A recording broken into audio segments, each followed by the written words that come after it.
Ever feel like you're living in a world full of performers? I have. It's like everyone's auditioning for approval, putting on smiles that never touch their eyes, saying things they don't really mean. But here's the part most people never figure out. Once you learn how to observe, really observe, you begin to notice the cracks. The way someone hesitates. The way their voice tightens when they lie. The way they look away when something stings. I didn't always see it. I used to take people at face value. Trust the surface.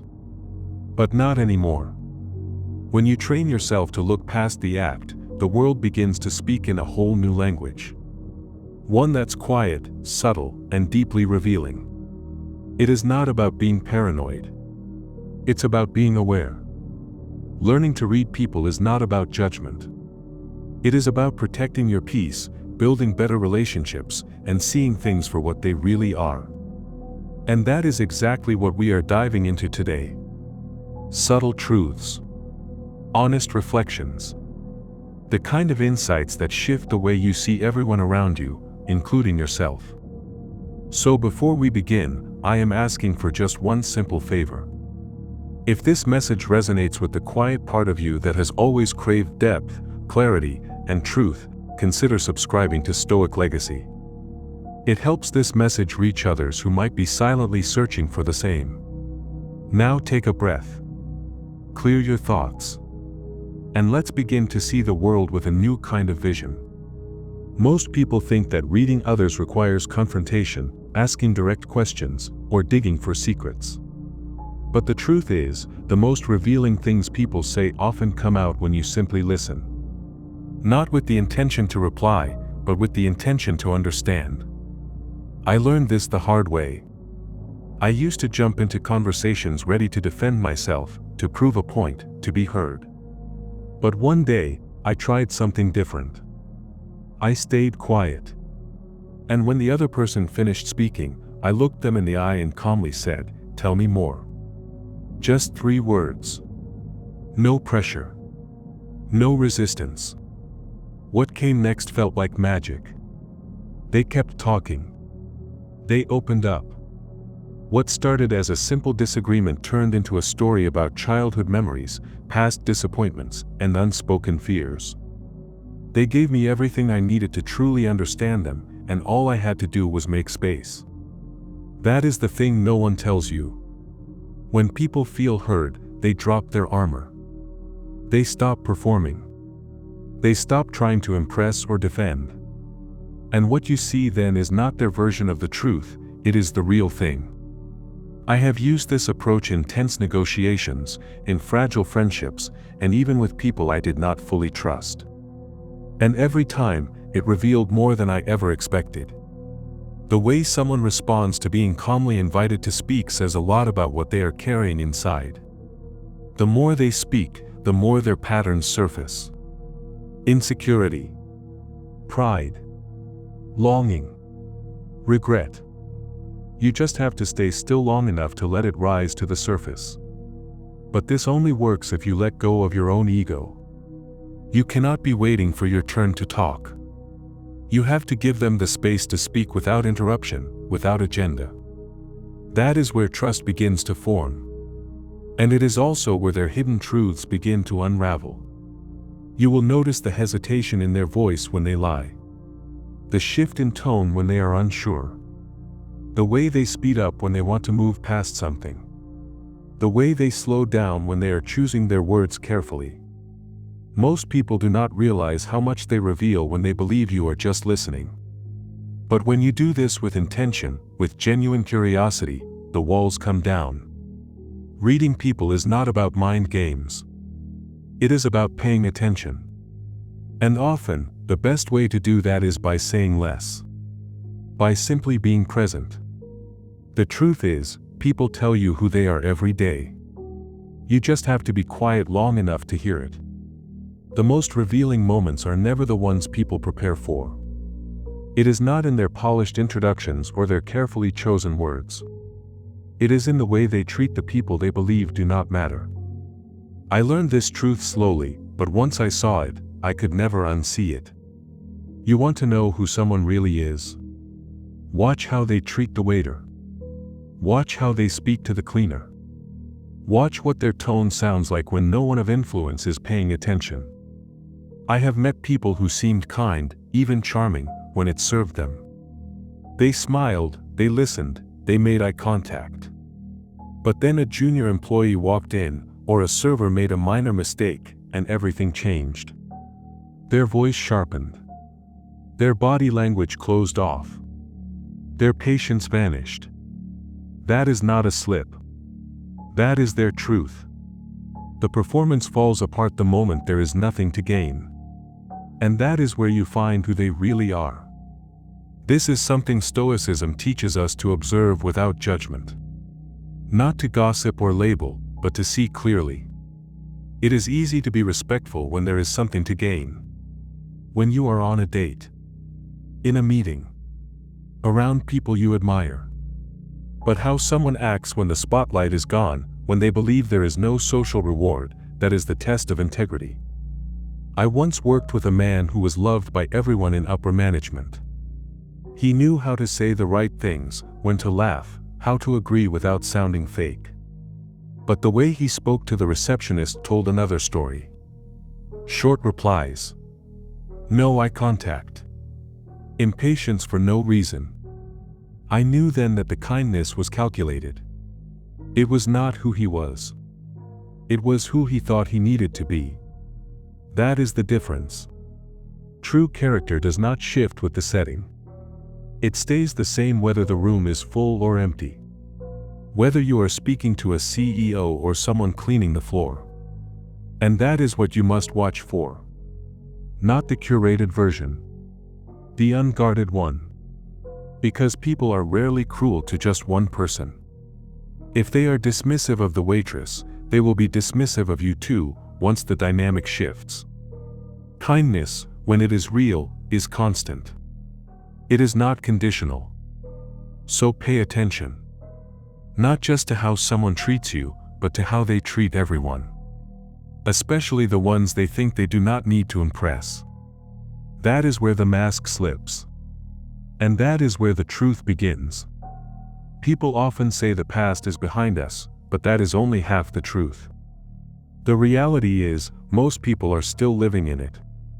They carry their history like a shadow that moves with them, silent and heavy.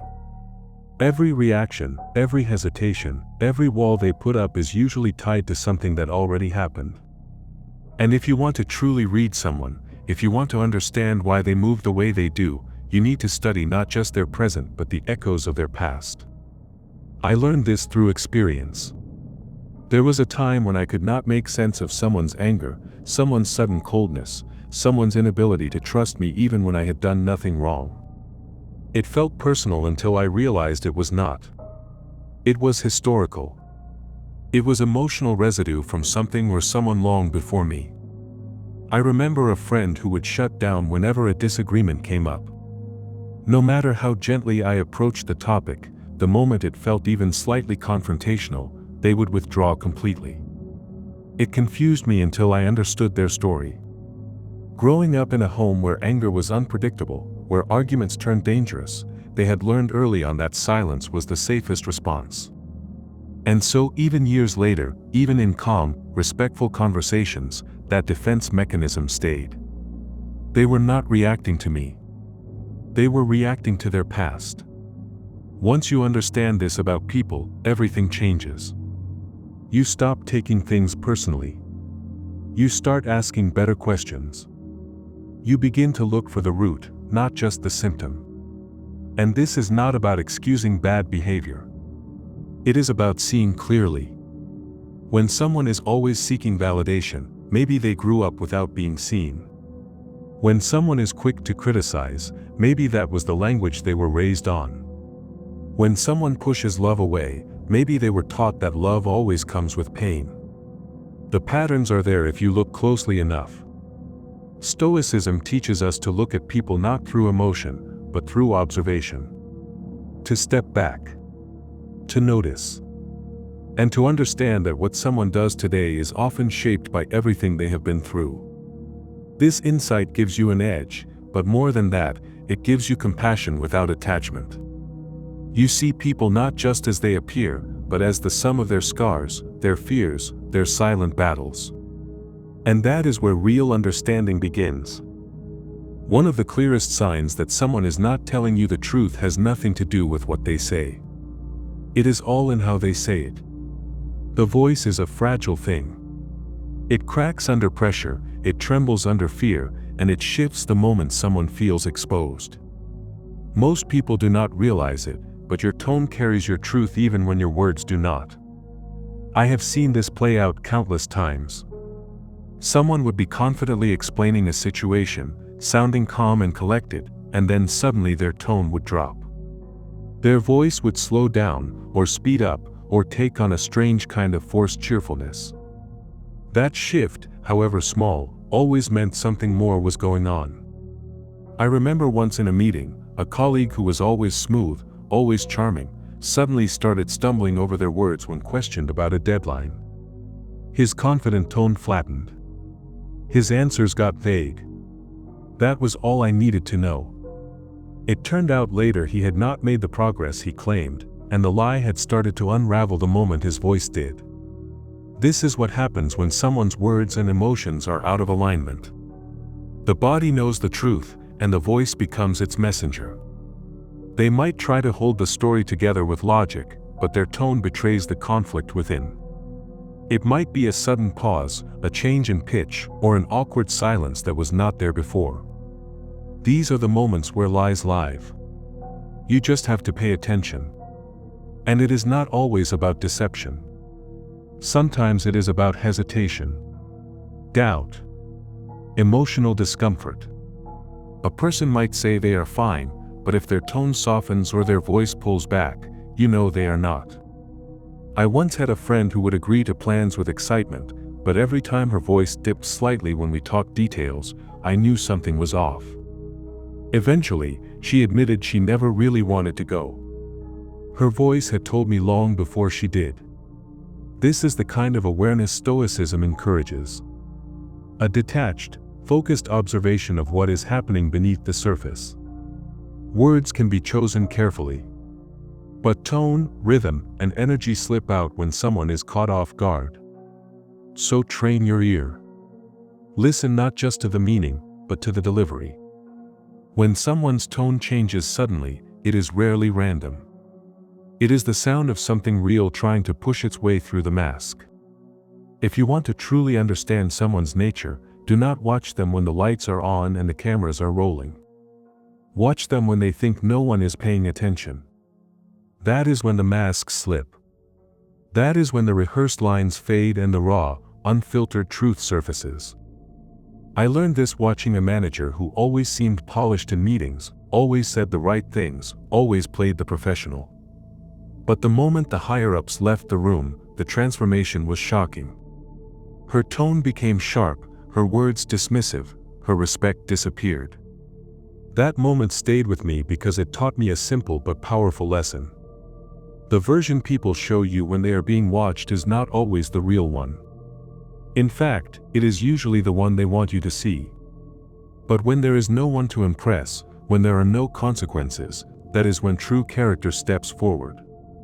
I started applying this lens to all kinds of relationships.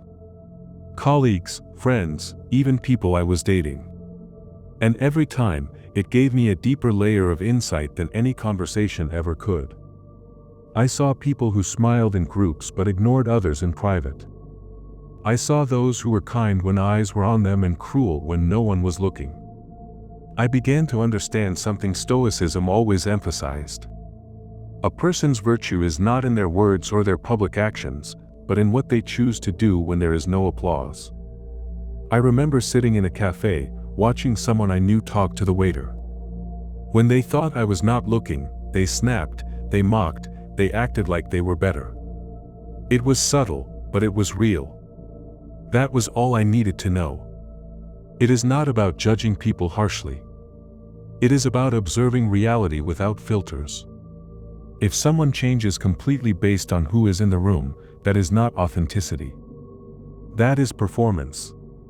And while we all shift slightly based on context, the core should remain. Kindness, respect, patience. These should not require an audience. They should be constants. Stoicism teaches that we must be consistent in our values, even in solitude. Especially in solitude. Because that is the truest test of character. So watch closely when no one else is watching. In those quiet moments, in those small acts, people tell you everything. If you ever want to see someone's truth without asking a single question, just pay attention to their emotional reactions. The moments when their guard drops and their feelings rise to the surface. That is when you will see what truly matters to them. People can say anything. They can claim to be indifferent, calm, or above it all. But the moment something touches a nerve, their face changes, their voice shifts, and their body tells the story their words try to hide. I remember working with someone who was always chill, the kind of person who laughed everything off. Until one meeting where someone casually suggested tweaking his project. The shift was immediate. His tone changed, his body stiffened, and he lashed out in defense. It was the first time I saw what really mattered to him. That project was more than a task. It was personal. It was his identity. That moment taught me a lesson I have never forgotten. Strong emotional reactions are not random. They are signs. Signs of values, priorities, insecurities, and attachments. The boss who gets angry when questioned is not just defending a decision. He is defending his sense of control, his need to be right. The friend who gets anxious when plans change is not overreacting. She is showing you that reliability and shared time are her love languages. Once you start observing this, you will see it everywhere. And it is not always about anger. Watch for joy too. Watch how someone lights up when talking about their side hustle or how their eyes sparkle when you mention something they are passionate about. That excitement is a map. A way to understand what brings them meaning. Stoicism teaches us to notice without judgment. And when you apply this to emotions, it becomes a superpower. You stop reacting. You start understanding.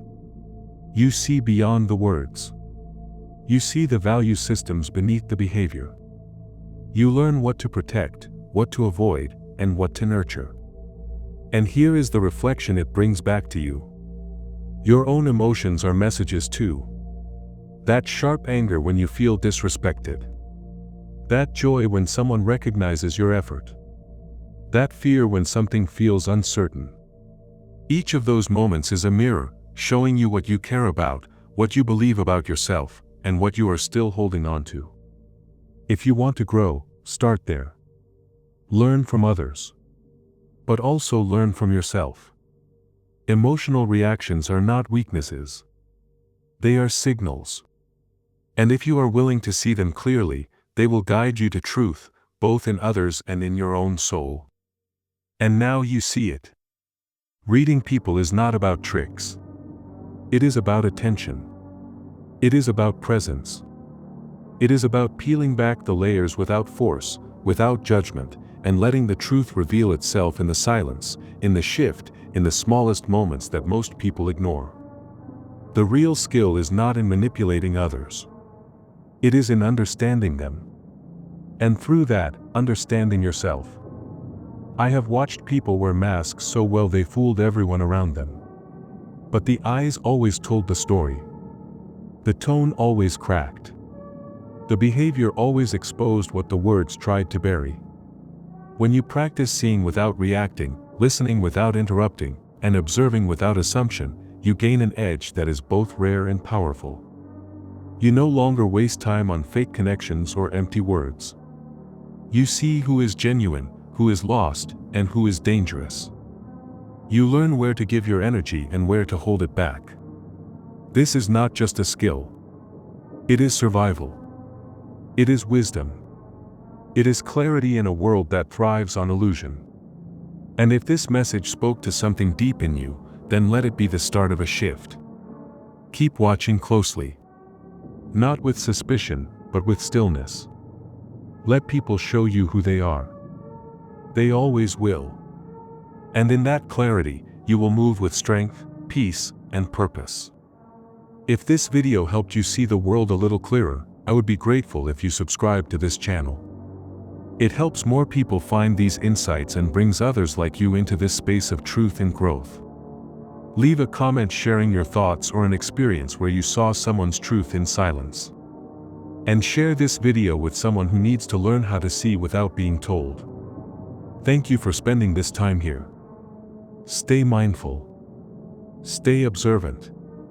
Stay stoic and build your stoic legacy.